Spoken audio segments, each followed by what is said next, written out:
नारायणं नमस्कृत्यं नरो चैव नरोत्तमं देवीं सरस्वती व्यासं ततो जयमुदीरयेत्। मुखं करोति वाचालं पङ्गुलङ्घयते गिरि यत्कृपात् तमहं वन्दे परमानन्दमाधवम्। ॐ नमो भगवते वासुदेवाय। ॐ नमो भगवते वासुदेवाय। ॐ नमो भगवते वासुदेवाय। श्रीमद्भागवत महापुराण द्वितीय स्कंद अथ प्रथम अध्याय। सूत उवाच हरिचरण चिंति ध्याने कोमल गभीर वचने रोमपुलक निज देहि सुक कहन्ति राजा चाहि। सुक उवाच हे परीक्षित नृपवर गरिष्ठ प्रश्न ए तोहर पचारु जीव लोक हिते जे प्रश्न अछि तोर चिते। ए आत्मा ज्ञानीकर सार संसारे जन उपकार श्रोतव्य प्रश्न अछि जेते आगम निगम भकते। सहस्र सहस्र प्रकारे जे प्रश्न अछि ए संसारे संसार करिवार आसे जेते अछंती गृहवासे। इंद्रिय बसे गृहे थाई आत्मा रहिते ज्ञान नाही। आयुष क्षय न जानती विषय अर्थ नित्य चिंती। निशाहरई अर्ध बेल निद्रा वा बधु संग मेल। दिवसे अर्थ चिंताकूल कुटुंब पोषणे विकल। सुत कलत्र देह पाई आनंदे तांक मध्ये थाई। विष्णुर माया सत्य चिंती निकटे मृत्यु न देखंती।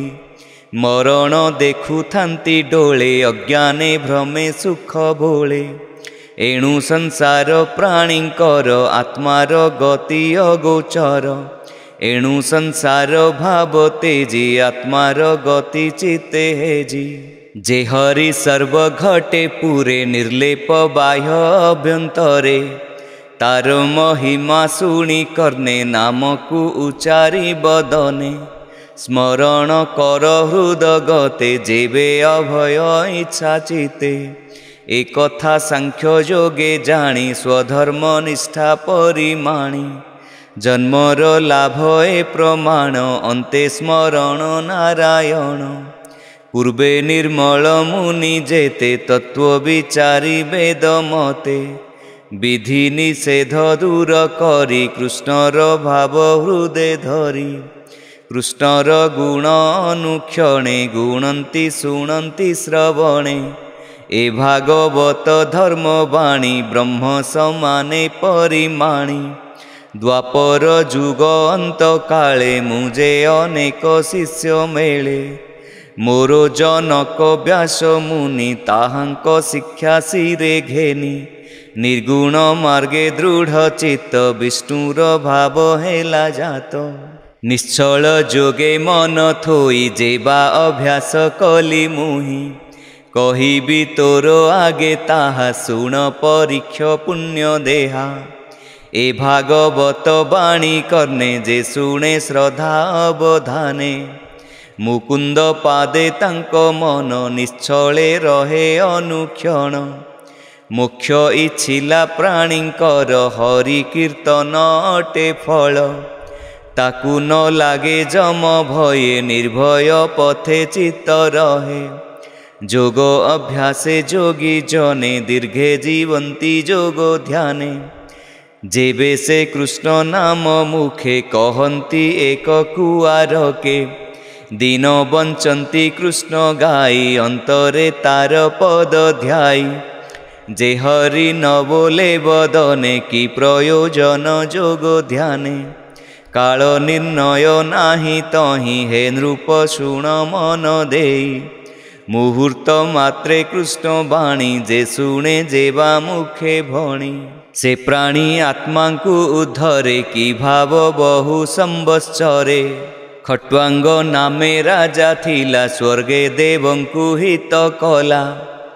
रिपु संहारी देव पासे मिलिला भक्ति विश्वासे देवे बोइले माग बर शुणी बोइला नृप बर आयुष अछई मोकेते देवे कहिले शास्त्र मते मुहूर्ते अछि तो जीवन ता शुणी संतोष राजन तक्षणे आसी मही तले भाविला अकिंचन मेले मुहूर्ते नाम उच्चारिला अंते से गोविंदे पशिला एबे शपथ दिन जाए जीवन थिब तोर देहे एबे हरिंकी आश्रे कर कर्णे शुण मुखे उच्चार जे अंत काले कृष्ण बाणी मुखे उच्चारे कर्णे शुणी ताहार मृत्यु भय नोहे दारा तनय निज देहे जेते विषय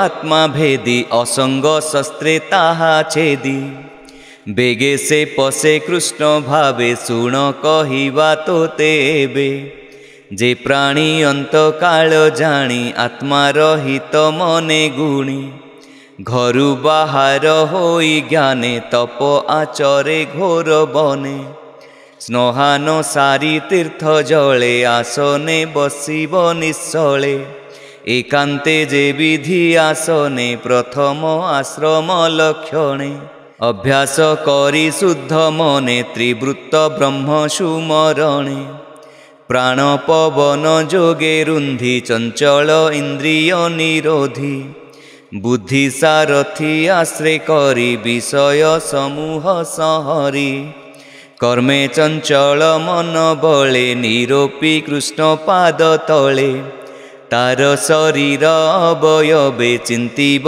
एके एके भावे मन को निर्विषय करी सकल चिंता परिहरी मन प्रसन्न जेते बेले ज्ञान प्रसरे सुनिश्चले स्वभावे मन दुष्टपणे आवृत रजतमो गुणे एणु धारणा आश्रे करी मनर मल अपहरी एमंत जोगर धारण जोगिंक भक्ति लक्षण जे भक्ति धारणार बले जोग प्राप्त अल्प काले विषय देखई मंगल कृष्णे करई सर्वमेल एमंत सुख मुखु शुणी बोले पांडव चूड़ामणि राजा उवाच धारणा जोगो चित्ते धरी जेमंते तरे ब्रह्मचारी जेमंत धारणा निश्चल बेगे हरई मनुमल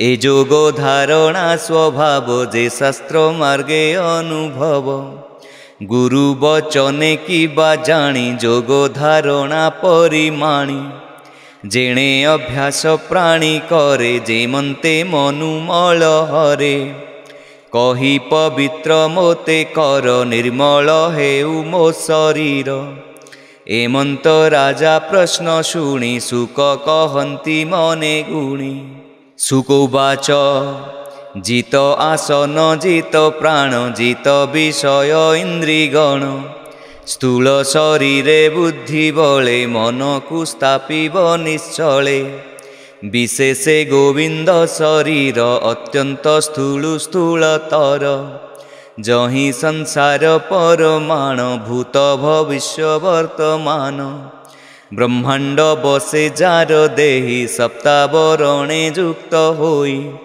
विराज पुरुष मध्ये बसे धारणा अनुवादे ब्रह्मांड चतुर्दश पुर प्रमाण जाहार शरीर शुण कहिबा अध ऊर्ध्वे विराट रूप थाई मध्ये पाताल बोली पाद मूल पाष्टि पादग्रर सातल चरण गुल्फे महातल जंघ जुगल तलातल सुतल बोली जानु जुगे बीतला तल उरु भागे जघन देश महितल नाभिमंडल नभस्थल स्वर्लोक हृदय रे बसे ज्योति समूह परकाशे कंठ आश्रित महर्लोक बदने बसे जनलोक ललाटे तपलोक बसे सत्यकल्पित शिर देशे बासव